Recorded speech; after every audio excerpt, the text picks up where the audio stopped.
Today's episode is a riff with Ro, and we are going into some big conversations at work. How do you deal with awkwardness at work? Emotional hijacking, vulnerability. What are the disciplines that help you succeed?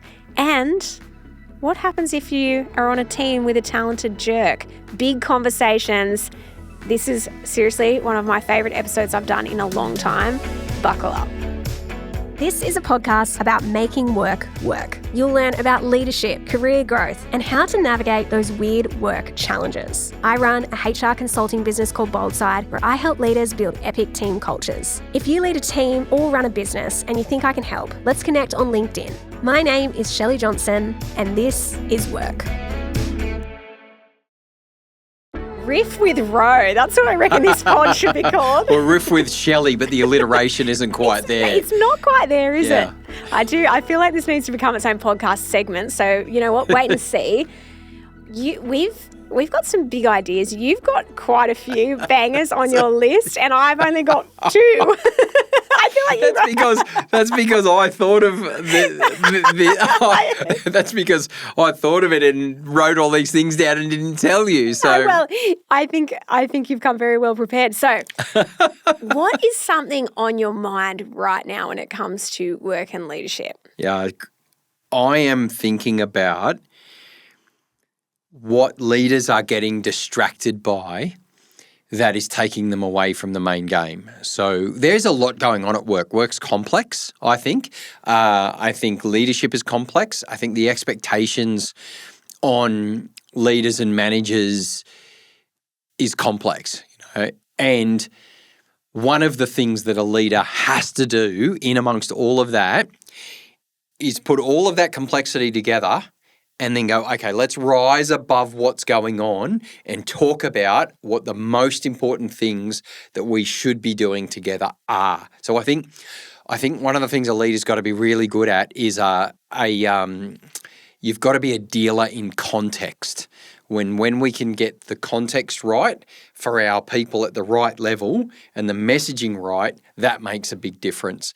And if we don't get that right, Shelley, we drown. We drown in the complexity. We drown in the busy. We drown in the things that have sideways energy. Let's dig into that. I like that idea of getting the context right at the right time, and also what you said about the distractions up front. I was driving to Sydney the other day from Newcastle, and it's not a long drive, but I was going somewhere I hadn't been in Sydney, and I'd put my maps on, but it was like doing some weird malfunction thing, which just wasn't working, connecting with my car properly. And it was giving these instructions too early of where I was. And so then I'd made a few wrong turns. And it's so funny. It's so funny because I'm just thinking about this idea of the right context and clarity at the right time. And I kind of think sometimes in work, we want to know all the info as early as possible. But sometimes it's actually not that helpful. I'm driving to Sydney. It's peak hour. I actually am getting these map instructions too early. I'm making wrong turns. I'm really confused. What I want the maps to do is I want them to give me the simple instruction at the right moment. Yeah. I don't want the full play-by-play of I don't want to know when I'm 20 minutes out, I need to turn here, I need to do this. Or I don't want to know when I'm 3 minutes out that I need to turn here. I just actually want to know what is the next step. And I think sometimes when it comes to communication and eliminating distractions, we tend to see extremes. We either give way too much information too early and that makes people feel overwhelmed, or we give very little information. People are I'm really confused. Or we don't give them context. And if we stay with the map metaphor, the end goal is the context. And the next thing you need to do is the most important information because you've got context. Yes, I'm turning the right way in order to get to this result. Yeah, but if we're not sure where we're going, we're not clear about this is where we're heading to. And then we're either under-communicating or over-communicating, and people are I'm either completely overwhelmed or completely confused, and both are bad. Okay, can we change to communication then? Because this is riffing. Yes. So I want to hear what you think about under-communication, over communication and the importance of communication?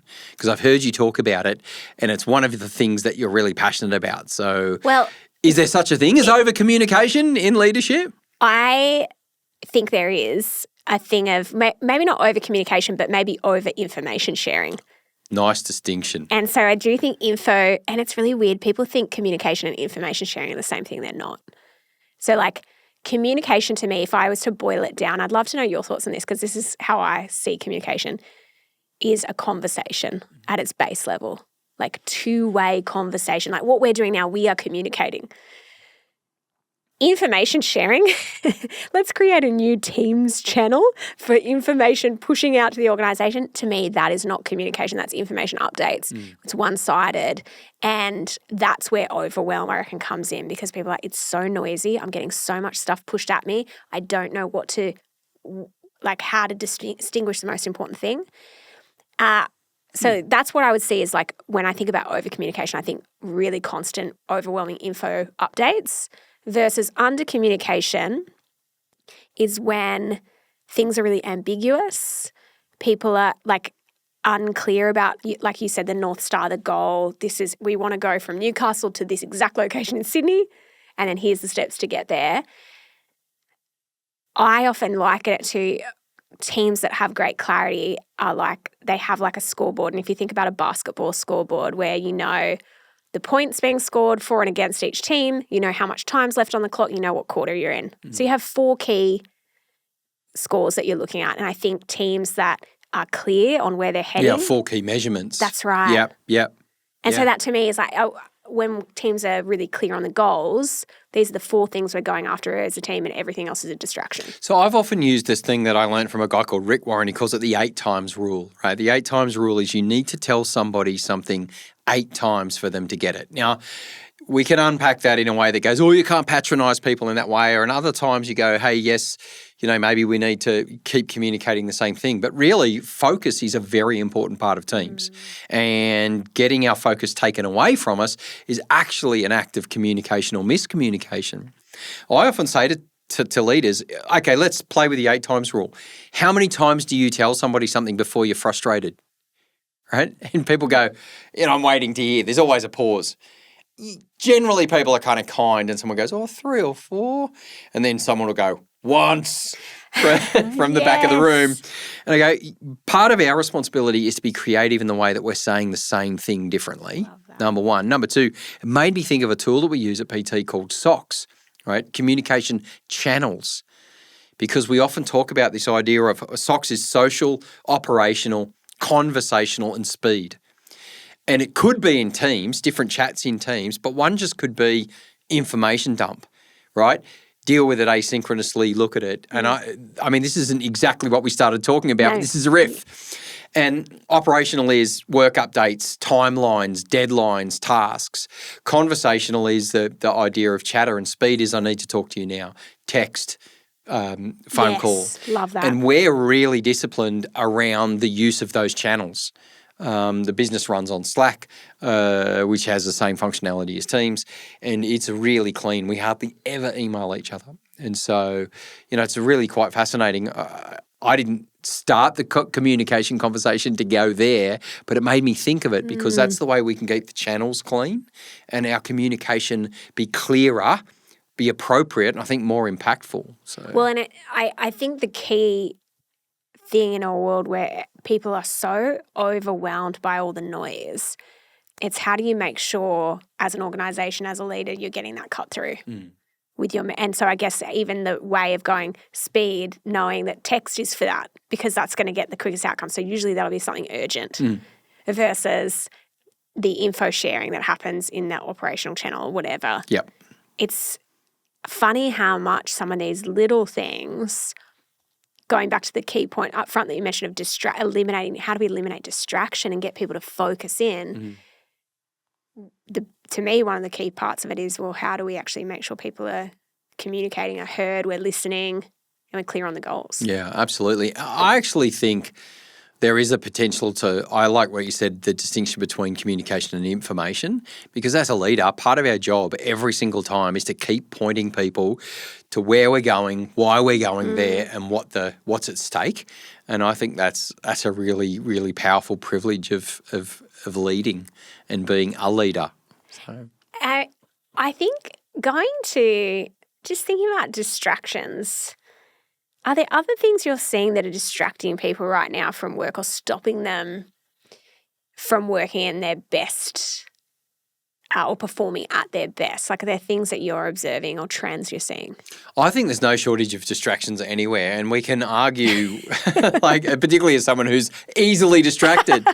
Because we can blame phones, right?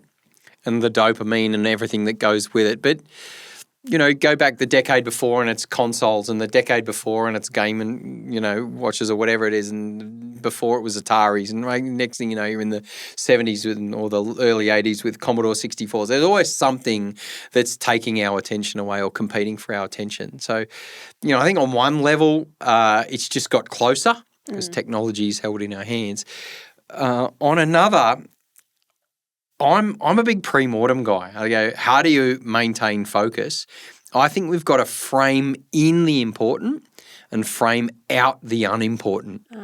And I think that's a leader's job. Like you come back, before we even get into this, we go, okay, what are the most important things that we need to be doing right now?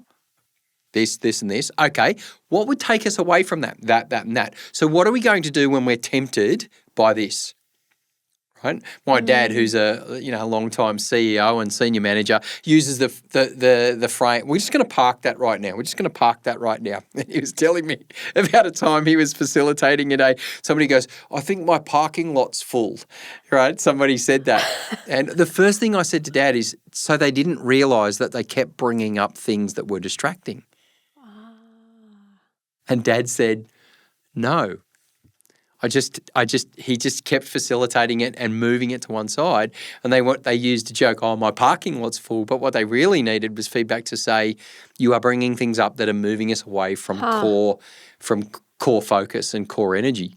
Because time management is one way of managing things, but energy management is another and focus management is another. And so there's all of these things that we've got to be able to do that help us function and perform more optimally. When do we do it? For me, easiest thing in the world is to pick up my phone. So do you know what I do? I've taken the advice of some people and I move it away from me. I can't reach it. So I put it in at the office, I put it in my bag. At home, I leave it in the charging cupboard if I'm working from home. I leave my phone in the charging cupboard. And so from that perspective, with that very small case study, that's what I do there. Other times, focus in particular places and spaces. So deep work is in the library, right? Yeah, creative work is at Barefoot Barista in Palm Beach, Southern Gold Coast, right? So, and then on a plane, I love to read and ideate. So there's those environments and anchors as well. So I really like the idea of finding spaces that are optimized for the type of work you're doing. I think it's really important, the anchors. Yeah, and you're like, okay, I'm going into this mode now, whatever that is. Do you have those? Yeah, I like to write with a view or sitting out on a lounge. That's what I do. So that'll either be on my balcony or if I'm in a hotel, it'll be over. Do you go analog, laptop or phone? Handwritten, and then I'll convert it somehow. The only times I'll use my phone for writing is when I'm stuck on a plane. Yeah. Often I find funny little ideas will come to me on a plane.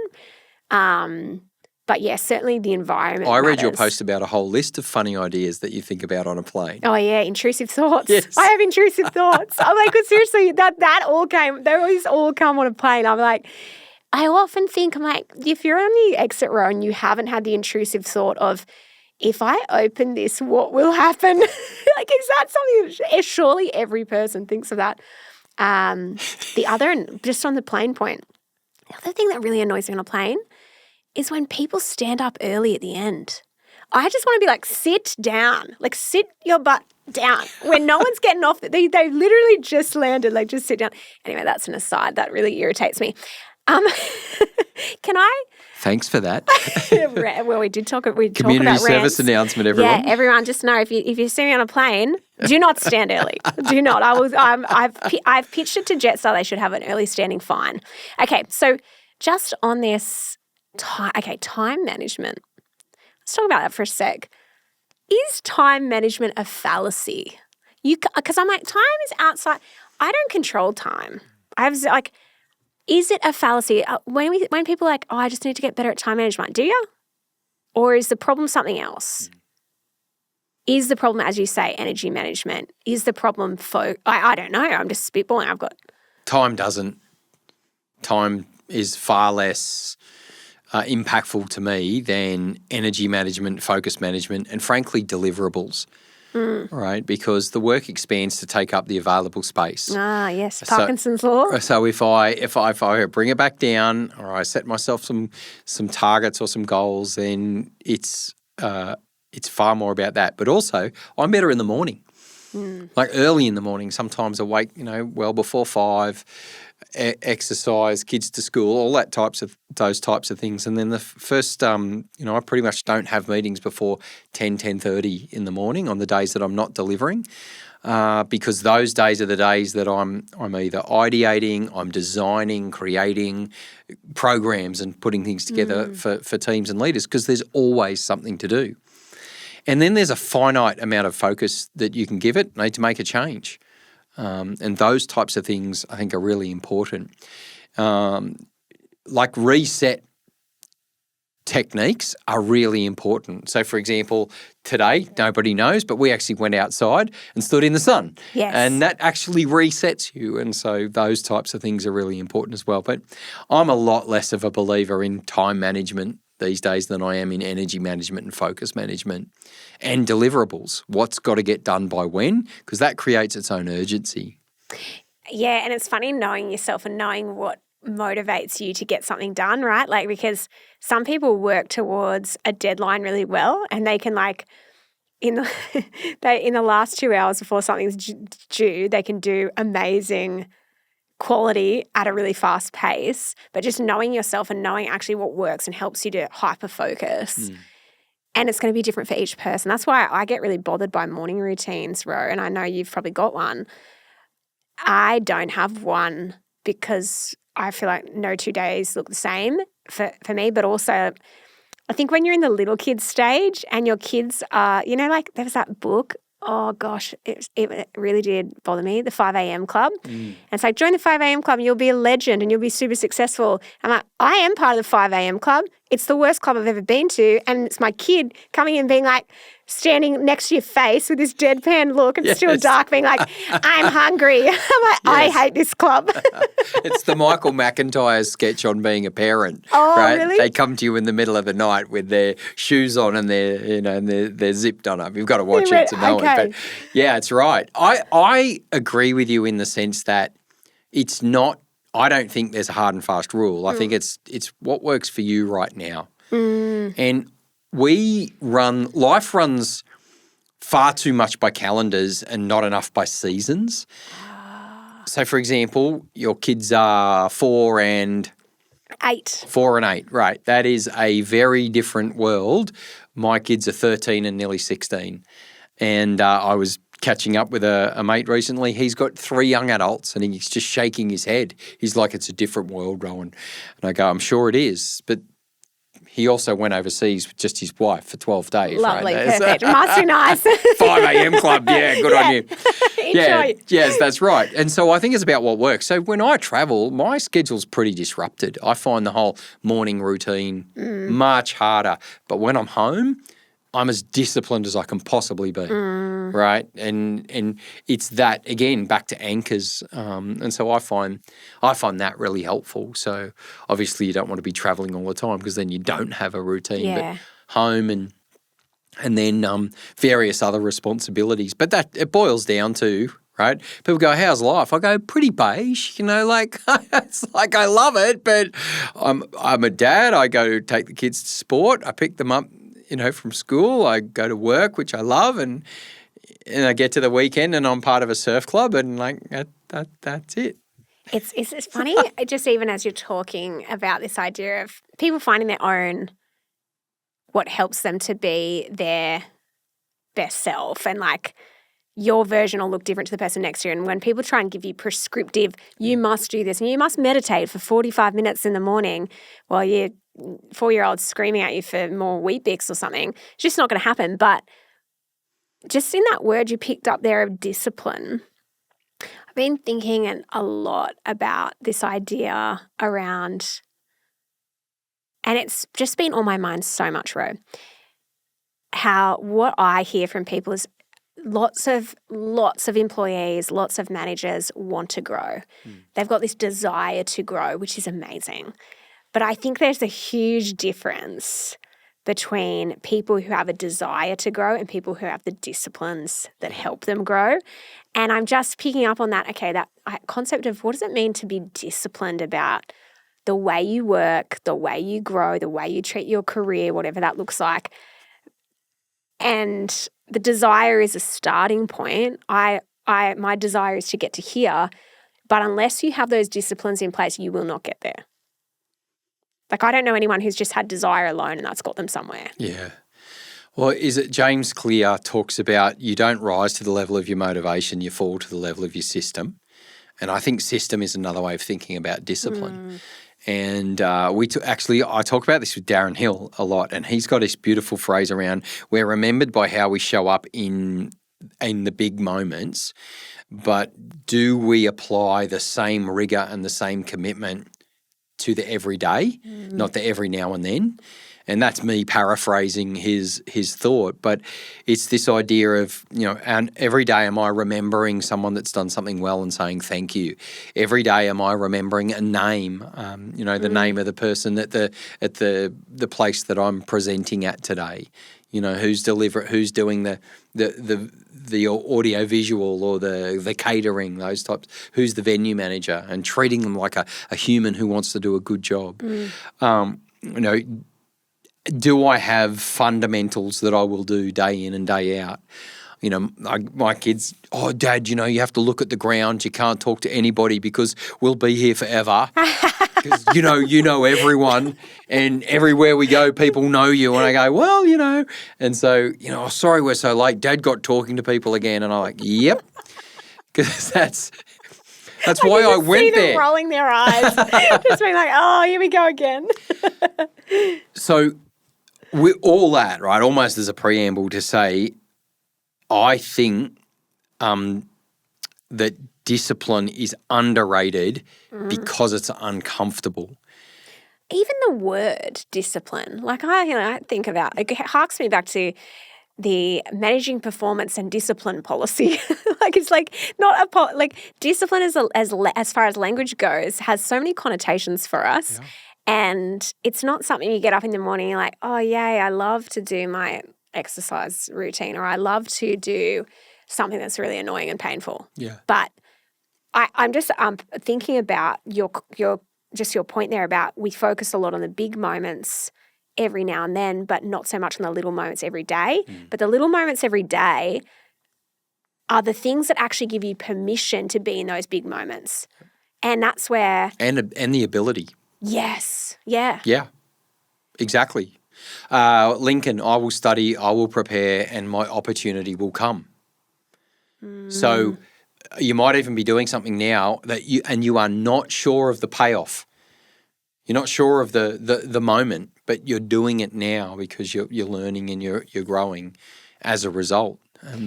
I wonder then if a lot of this desire versus discipline, if we think about that as a concept, if a lot of our desire is around those big moments, and I think about this in a couple of ways. I think one thing I know for leaders is they often think about getting up and public speaking or running a big town hall or presenting to the board or whatever it might be, those big moments, versus the disciplines of the little moments that actually stack up to your credibility, which is consistently showing up for one-on-ones, actively listening. I reckon actively listening is such a good but difficult discipline to master. Yeah, we talk at 80 words a minute and think at 400. So Wow. the ability to not listen is profound, right? Yes, I'm laughing about it going, it's... Well, like I got a 13 and 16-year-old. I can't remember the last time I finished a sentence. What is the wrap up? How do you get wrapped up as a parent of a 13 and 16-year-old? Is it like, okay, Dad, I get it? Yeah, well, you're about 2/3 of the way through, and this just comes in with your answer. This is my answer. I hadn't finished. I'm still actually going. Okay, riff, one-on-ones and active listening. I want you to talk about the importance of that because I see in your posts like you are so committed to one-on-ones. And I often see, I won't say always, but I often see that they are the thing that gets pushed aside or other reasons become the reason the one-on-ones don't have the same consistency or impact. So why are they important? And what should a leader be doing to get the most out of those? Yes, it's really interesting even just thinking about why do they get deprioritized? Because we all, like most organisations say they really place value on one-on-ones. I aside from like Airbnb, I know they came out saying one-on-ones at like no point, and maybe one other big tech, but like most organisations would say that they value one-on-ones, and yet what happens in practice is they tend to be the thing that gets deprioritized. I would liken it in the same way that under pressure, the habits, if you think about your health, under pressure, like I'll use myself as an example. If I'm stressed, I will go to the packet of, like the big giant family packet of Doritos, and I could smash a whole packet of Doritos under pressure. Come on, savoury, right? I could smash, and you know what? Do you know what? Completely in an aside, Doritos have like a serving suggestion of 3 chips on the back. 3. Right. That's their serving suggestion. I'm like, there's no way you open a packet of Doritos and have 3. Have 3. Could you imagine doing that? Anyway, I think when you are... I inhale 3 after you open... Oh, you 3? I'm just like, I'm like, well, it's at least a whole packet. Anyway, in the same way that when you're under pressure, the things that you know are good for you but take time drop off. And so in your health, in your personal health, under stress, we often make rash decisions that aren't helpful in the long run, but they feel good in the short term. In the same way with our team, we're like, I can move that because that person I know is okay, and in the short term prioritize this urgent fire. But in the long term, that can cost me. If that's a high performer, and I've, for the last 3 months, pushed, cancelled, shuffled, run late to those meetings, they start to go, well, this manager, I don't know if they actually value me. I really want to be in an organisation where I feel valued. One of the biggest ways people feel valued is one-on-one connection. I feel seen, heard, and valued. And the way you make someone feel seen, heard, and valued is by having meaningful time. So do you – I have an opinion around the frequency of one-on-ones. Weekly feels too often. Much. Yep. Monthly feels not enough. Oh, okay, so this is... I'm just interested in your opinion. So this is not my opinion. Marcus Buckingham has some amazing research on this. So he researched 1,800, or it was between 1,200 and 1,800 organisations worldwide on the importance of frequency of one-on-one check-ins. And his research found that organisations that have a one-on-one connection point with a team member weekly or fortnightly see a 15% uptick in performance and engagement. But organisations that do it monthly or less actually have that same decrease. Engagement doesn't just stay the same, it actually decreases. Yeah. Ouch. And he said that the frequency is super important. So they recommend weekly or fortnightly. Right. But the key differentiator... Good challenge. The key differentiator for him was it doesn't have to be the formal 30-minute sit down that we think it does. It could be 15-minute phone. The idea is, and he talks about the things you need to focus on, how are you going? What are your priorities? What are your roadblocks? How can I help? Yeah. And I'm like, that's simple. where we come up with challenge when we're asking leaders and organisations to do that is, I don't have time for that. And then I think, well, if you've got 5 direct reports, what else are you doing? Like, if your primary job is to lead, I don't know where you're spending your time, because that's only like, I don't know, I'm so bad at maths, but it's like 3 hours a fortnight-ish if you've got 8 direct reports, I believe, if you have a 15-minute check-in once a fortnight. So anyway, back to this concept, and that maths is way off, but anyone listening who's good at it, you can tell me in the comments on Spotify. The point is they've got a lot of other time to do other things.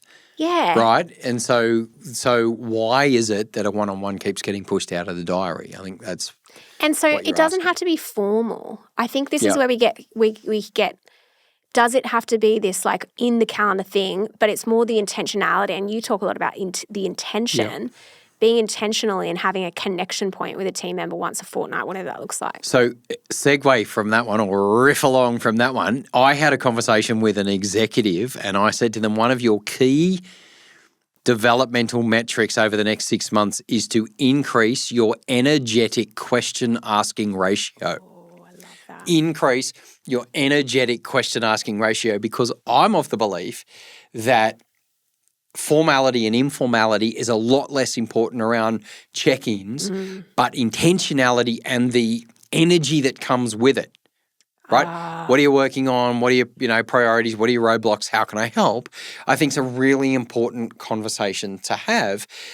But a leader has to, I know a leader, his name's Rob Goodswart, is a friend of mine, brilliant at asking questions. He's got this energetic flow around asking questions. And he was just really, really good at it. And that helps people feel engaged, listened to, validated. I'm attentive to them. And then I might say a couple of things right at the end, have an opinion, bang, let's go. But the energetic increase in asking questions. So it's really, I talk about this so much, Ro. I talk about like to my friends a lot.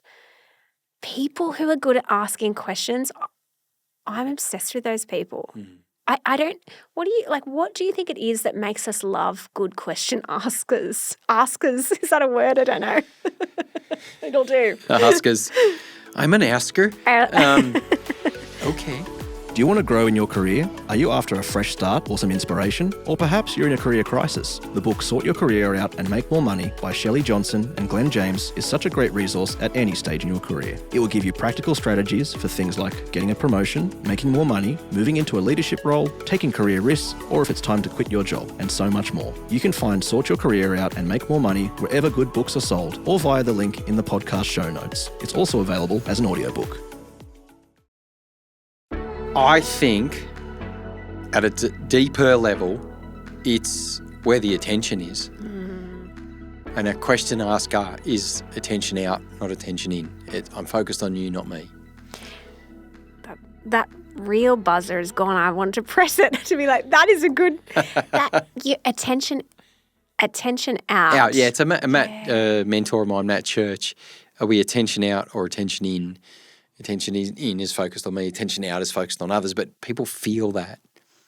It's really interesting even just hearing you say that, because that Marcus Buckingham research found that those one-on-one check-ins, the biggest thing people get out of them is feeling like they've been someone's focus and point of attention. Yeah.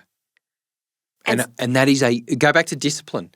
Discipline as a leader. If my mind is going at 400 words a minute, what does it require from me to basically put the brake on and put my attention onto you without agenda, without that sense of, can you please stop talking because I've got to tell you something that's really important to me, which is often the case for a leader. You know, what does it take to actually have that commitment and discipline? And I argue, you know, as in theorise with teams, that if we can increase our asking ratio, it actually increases the engagement, the communication, the content sharing really significantly in a team. Because often some of the skills we teach people, they go, but these take so long to learn. I go, well, but how long are you taking not knowing them? Number one. Number two, everything takes a bit of extra time at the start. Number three, the ROI on this is incredible, right? Talk about lower escalation levels in HR or higher engagement levels in your surveys, things like that. Well, think about if you aren't good at doing that type of coaching questions and you are to lose a good performer because they don't feel valued, engaged, seen, heard, they feel less engaged and they exit, think about the energy required to recruit, to onboard, to get someone up to speed. Like we know there is Gallup, they did the research on what it costs an organisation to lose one person is on average 1 year of their salary. Yeah. And you think it's really expensive. It's really expensive and it's very high energy expenditure. And so when we hear people go, well, I actually don't have time for one-on-ones, or do you have time to recruit and train and onboard? Probably not, because it's going to take you way more time. Like I was talking to a manager yesterday, Ro, and they're hiring like a really inexperienced person to their team with great intention. I want to develop people up. Okay, cool. I was like, so how much margin do you have to invest in their development? And they're like, well, I got a few months and then I'm going to ask the team to step in. I was like, oh, that's cute. Like, are ya? Like, and I think that's where we get short. That's cute. Like, cute is code word for bad. I know, I heard it. I felt it. I saw it. You saw it in my face. See, people could see my face. So I'm giving the side eye. And I think we can be quite naive sometimes to the cost of not investing now and having to upskill later. And it's a big cost. All right, subject change. High performing, badly behaved. Ooh, what else do we know them as? The talented jerk. I kind of often think about this person as like Shooter McGavin in Happy Gilmore, like good at golf, not a nice human.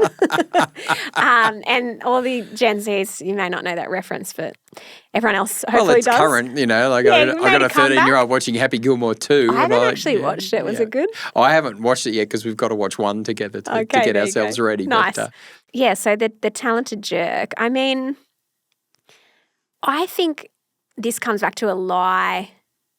And I don't actually think it's the talented jerk's fault.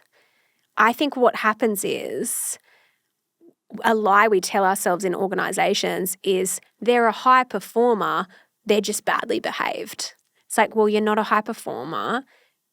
But high performance is the combination of your contribution to results and your contribution to culture. It has to be both. And if you're contributing to the result, you get the outcome, but you damage a whole stack of relationships along the way, well, that's not high performance. That's just getting an outcome. And so we have to be like, well, how do we redefine what high performance actually looks like within our organisation? It's both the what and the how. And I know you talk a lot about that with teams. What's your take on this idea of how we define, like how we handle these kinds of complex, messy people scenarios? I most often see it, I'm in complete agreement with you for a start.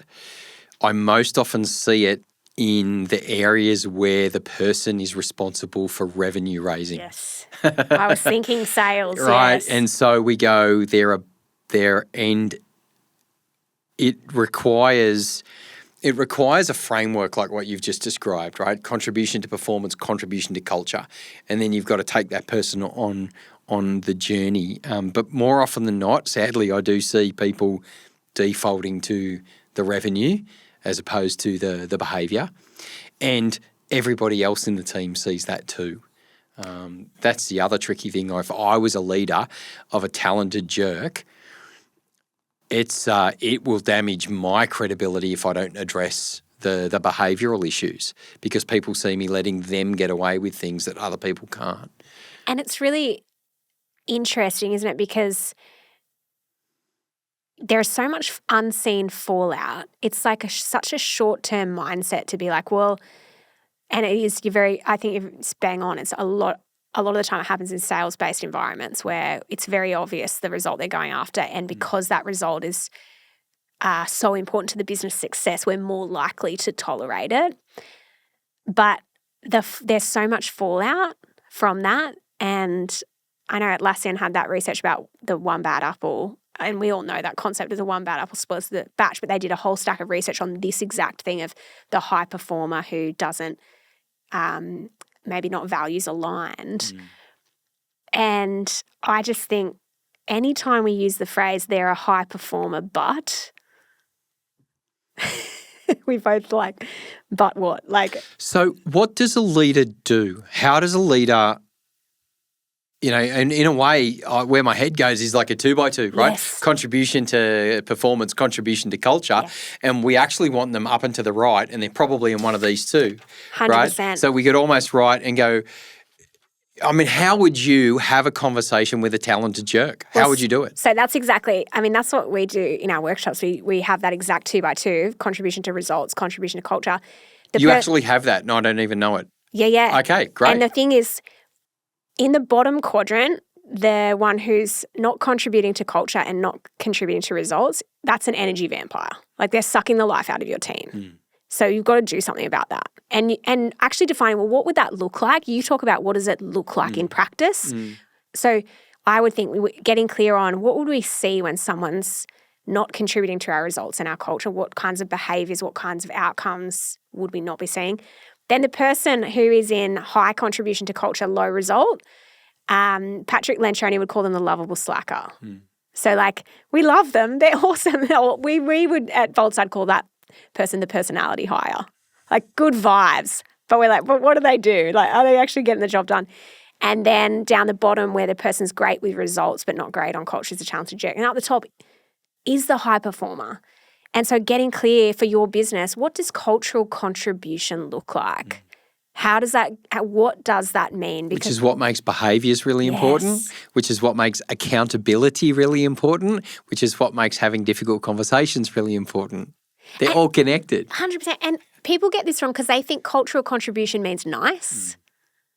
They're like, nice. No, we're not saying that you have to, like, cultural contribution would be we challenge one another, we care about one another. I love what you just said before about attention out. I reckon that could be people who are... Amy Edmondson's work on psychological safety calibrates high safety and high standards. And I think that is one of the most liberating ideas for leaders because we think contribution and nice go together or safety and nice go together, and they actually don't.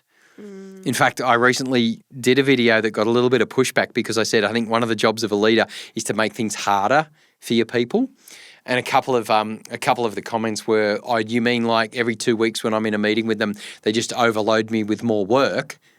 And I said, "No, what I'm talking about is what we become by facing a challenge together. Yeah, nice. There's something that binds us together by dealing with difficult things or addressing difficult situations or uniting together to resolve a problem or a challenge. There's something that joins us together in a connected way, not a manager who needs to be better organised who just overloads you, right? And so I actually gave us some strategies for that as well, Yeah, so how would you position that with a team? Let's say you're a manager right now and you're like, I want to lift the expectations. So to Amy Edmondson's point of I want to raise the standards for performance. We've worked on safety where we feel that this is a psychologically safe environment, but the standards need to lift. How would you do that as a leader, like position that to your team? So we've talked about this historically. I like to talk about frameworks, then team, then individuals. And so the framework around, say, high contribution, high culture, contribution to culture, contribution to performance, high safety, high standards. They're not the same, but they make sense. I would actually ask people, I said, which one do you think you're naturally better at? Oh, love that. Right? Which one do you think you're naturally better at? And I said, and which one do you think you would sort of struggle with? All right. What would be an example of both of those? Okay. Now, let's just imagine in 6 weeks or 12 weeks' time, you and I had worked together to substantially improve the one that you're not as strong in. What do you need from me? What does it look like? Where would we start? How could we begin to make a difference with those things? What do you need from me to keep you on track? If you let yourself get off track, where would you go? So what I try and do, Shell, is I try and make the accountability or the culture change conversations conversational.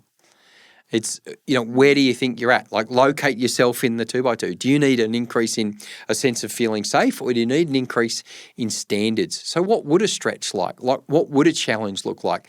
If we were to tackle this more difficult project together, what would be the first step? How do I help you do it? Not do it for you. How do I help you do it? I love that idea of the first step too, because sometimes I think we can over-engineer this stuff. And it's like, actually, what are the micro? I've been, I don't know, rightly or wrongly, obsessing over the micro steps towards. No, I think that's really important. Yeah. Like, how do you break it down? First step right now, specifically, they're coaching tools, but they're also linguistic tools. And, if I was passionate about anything, the language of leadership is something that's really important to me. And so I think that's a very powerful way of asking questions. So if we were to focus on one thing, if we were to make a change right now, if we were to work on something specifically, all of those things, what they do is they help you get very clear about what you need to be focusing on, but they also take away the ability to dodge or sidestep the accountability. Oh yeah, and I think that's it. It can be hard sometimes when you're asking people, okay, if you say, look, I'm probably more in that really great at the result, not as great at contributing to culture, so leaning towards the brilliant jerk, and you're self-aware enough to go, that could be me. What are like 2 small steps you could take that are going to shift you to that upper quadrant of the high performer? Yeah. What are the 2 small steps? But the key thing, I think, Ro, that we struggle with is getting it measurable, action-orientated. This goes back to disciplines. Like, if you haven't exercised a discipline of exercising, which is like I've only been like exercising consistently for the last 2 years. It's been a new thing for me. Right. Like, it has not been a long-term thing. And it's like, now it's a measurable thing. It's like 6 times a week for 30 minutes. That's it. It's not, and it's definitely no CrossFit. Absolutely not. But it's consistent and measurable. So we're not going to see you in a High Rocks video anytime soon? Absolutely not. You will not. Now, I do my walk and I'll do like Pilates, and but you can measure that. Yeah. Whereas I think when we hear people talk about contributing to culture, they'll be like, okay, well, I just need to make more time for people. Well, I can't measure that. Yeah. How do you know? Where does the accountability? I think they're good places to start, but we have to say, what does that look like? Yeah, okay. That's the key question. And we use this all the time at PT. What does that look like? What does it look like? How do you know you've done it? Can you hold yourself accountable to it? Can somebody else hold you accountable to it? What does that look like? Yeah, and going back to, let's say one of the things you want to get better at contributing to culture is asking good questions. Mm-hmm. One thing I heard a leader say recently was, I want to adopt in one-on-ones a 3-to-1 question ratio. So before I give a solution, I'm going to ask 3 questions. Perfect. And I'm like, you could actually measure that. That's a discipline. It's an action. And it's specific enough to get wrong. And what I like about that is you are completely going to get it wrong while you get it right. Everybody gets things wrong on the way to getting things right. But give yourself a really clear target to reach for. And I think that's so powerful. So powerful. We could riff for so much longer. No, last one. One more. I think 2 more. Oh, 2 more. You've got one too. No, I want 2 more from your list. Because you got, well, let's go 1. We'll see where we go for time. I love the awkward and said versus tense and unsaid. I love that phrase from you. Yeah. Well, how do we? Imperfect but voiced. Yes. Because not the number one, I hear regularly from leaders, I don't know how to start a hard conversation. I don't know what to say. I think awkward and said versus tense and unsaid sort of matches your temperament too, because you're actually... Am I allowed to say you're good at awkward? I love awkward. Do you know what? I think that's the HR person in me. Shelley Johnson, she's really good at awkward. I love it. And I always find myself in these awkward situations where I do so many funny... You don't find yourself in awkward situations. I'm like, but you know what?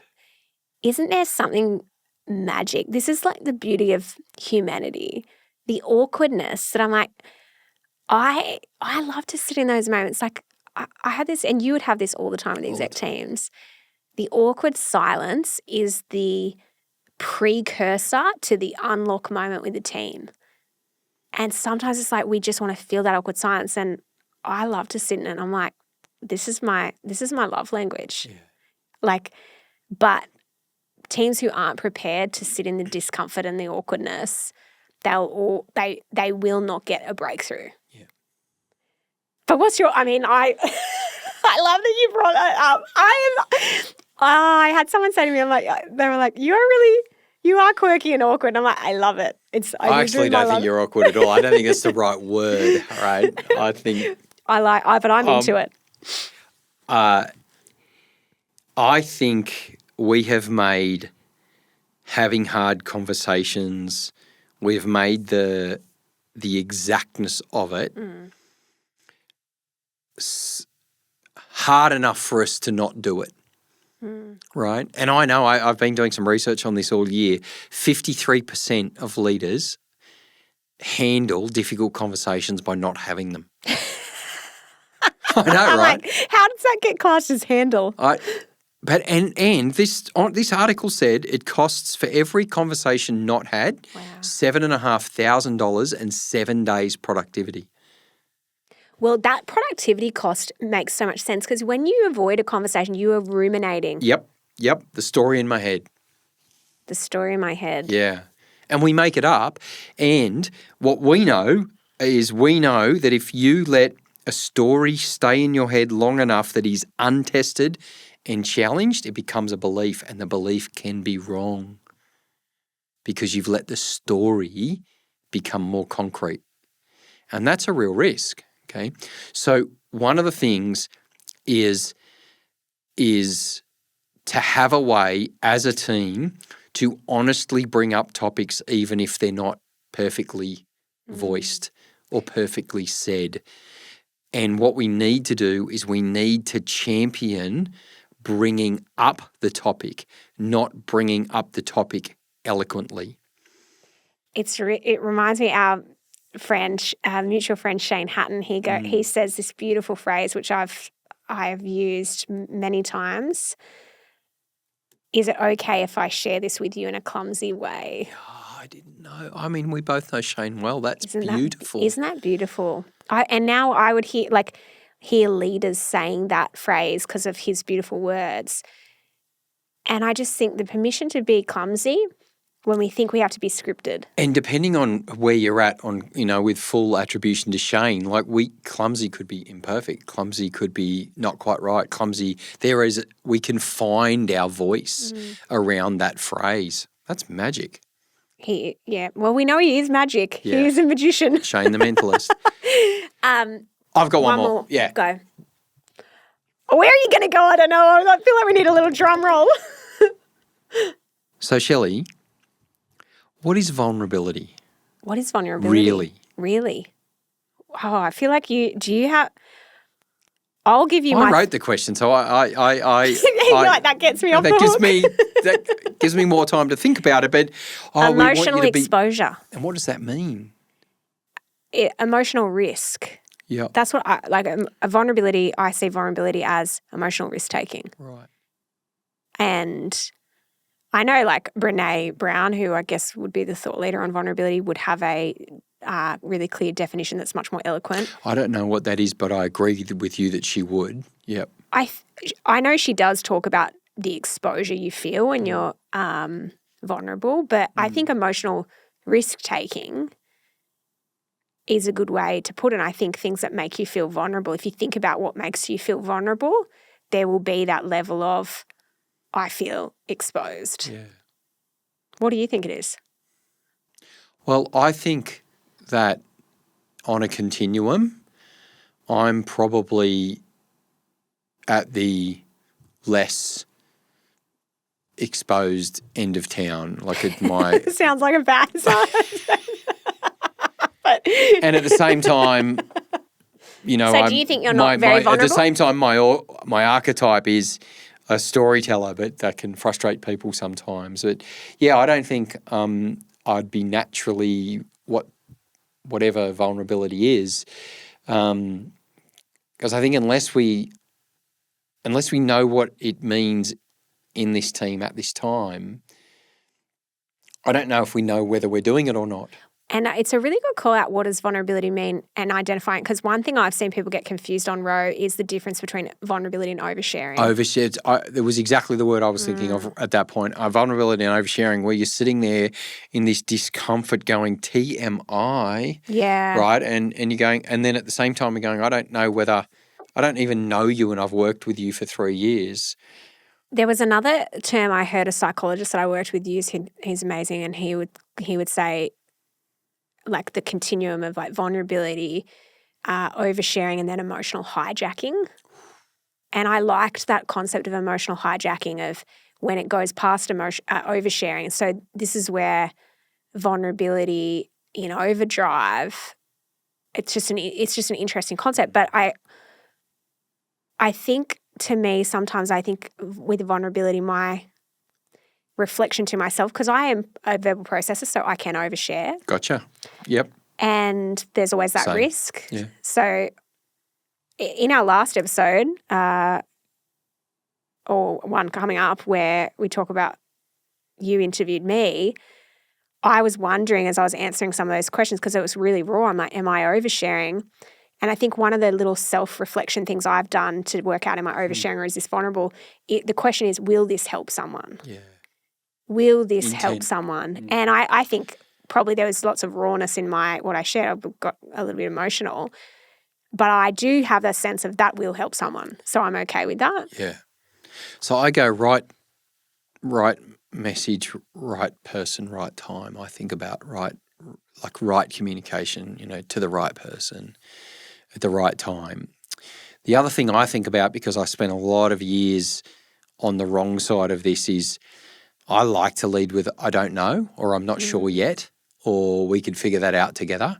So I think, but for a long time, I thought my job as a leader was to have the better ideas, to convince people that, they should get on board with my great ideas and then, convince them that I was right, even if the evidence was telling us something else. Whereas now I'm far more comfortable with saying, I'm not really sure. I don't know yet. I said, I'm going to need to, not just use the brains I've got, but the brains I can borrow and figure it out. So I think the most helpful tool for vulnerability for me is I don't know, or I'm not sure yet. Also, the overlay, the relationship between vulnerability and humility is huge. Yes. So the humility it takes and vulnerability combine to say, I don't know. Mm. Yeah, because at the same time, part of your role, and this is where the tensions of leadership play out, part of your role is not to be, part of your role is to have conviction that what we're going for is worth going for and worth the commitment and the sacrifice. But also, we can't promise things that we can't deliver as leaders. And so I would be equally shocked or disappointed in myself if I, in trying to be vulnerable, I actually created a loss of confidence in the team. Yes. And so I don't know where those juggling balls all fit and land, but certainly it feels like something in the workplace that's misunderstood. It's what, again, as a culture, it's the most, often talked about and most misunderstood topic on the planet, right? I think vulnerability is close to that too. We talk about it all the time. We project it and expect it, but we don't actually know what it is, what it means, what it looks like, what it sounds like, and what we do when it happens. What do we do? How do we handle that? The awkward. I think it's really interesting, like even, and this is probably, we've only probably got time for this one last thought on this topic, but when I was like sharing in that previous episode, I'm really hoping that it is previous, but well, the episode where I interviewed you. The episode where you interviewed me, whatever order it comes out in. Yes. And what did you do when I was like tearing up as you're asking me about what does it mean to have the career and do the mum role and live in the tension? And you didn't jump in. You just allowed the space. And I actually, in the moment, appreciated that. I felt you sit with me and I didn't feel you got awkward at all. I felt full permission to be like, I'm getting really emotional as I'm talking about this. Yeah. And you just sat with me. And I think that's the response to vulnerability, with, not solving, not jumping in, not needing to, like, that is a gift to someone, I think. We can riff forever. What do you want most for the leaders, teams and organisations that you work with? What do you want most for them? What I want most for the leaders and the organisations we work with, I want them to be healthy and high performing, and I want them both to go hand in hand. I don't want short-term high performance, or I don't want only focusing on let's have this whole thing of like self-care but not get the result. It's like, no, we can be healthy and high performing and actually both go hand in hand. Yeah. What do you want? I want to know that we're able to work with leaders, teams and organisations to bring their people strategy to life, because it's often overlooked, in a way that improves people's capability, so we get better at something. Their competence, so capability and confidence, I actually improve, right? Way back in the mid-90s, Benison Nana said, the thing that separates a good leader from a great leader is the ability to learn new skills. But then thirdly, their confidence.